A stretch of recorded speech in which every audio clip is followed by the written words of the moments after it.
عید الفطر کے موقع پر ضلع وہاڑی میں سیکیورٹی کے سخت اقدامات، ڈپٹی کمشنر نے دفعہ 144 نافذ کر دی۔ ڈپٹی کمشنر وہاڑی خالد جاوید گورائیا کی ہدایات پر عوام کی جان و مال کے تحفظ کو یقینی بنانے کے لیے ضلع بھر میں دفعہ 144 فوری طور پر نافذ العمل کر دی گئی ہے۔ ڈپٹی کمشنر کے مطابق عید کے دنوں میں دریاؤں، نہروں اور بیراجوں میں نہانے، تیراکی اور ٹیوب سوئمنگ پر مکمل پابندی عائد کر دی گئی ہے تاکہ کسی بھی ناخوشگوار واقعے سے بچا جا سکے۔ اسی طرح ہوائی فائرنگ پر بھی مکمل پابندی عائد کر دی گئی ہے، جبکہ ایئر بیس کے 15 کلومیٹر کے اندر ڈرون اور لیزر لائٹس کے استعمال پر بھی سختی سے پابندی ہوگی۔ حکام کے مطابق کسی بھی قسم کے میکینیکل جھولے لگانے پر بھی پابندی عائد کر دی گئی ہے تاکہ عوام خصوصاً بچوں کی حفاظت کو یقینی بنایا جا سکے۔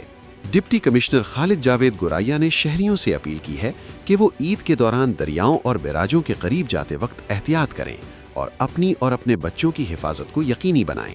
انہوں نے واضح کیا کہ دفعہ 144 کی خلاف ورزی کرنے والوں کے خلاف سخت قانونی کارروائی عمل میں لائی جائے گی۔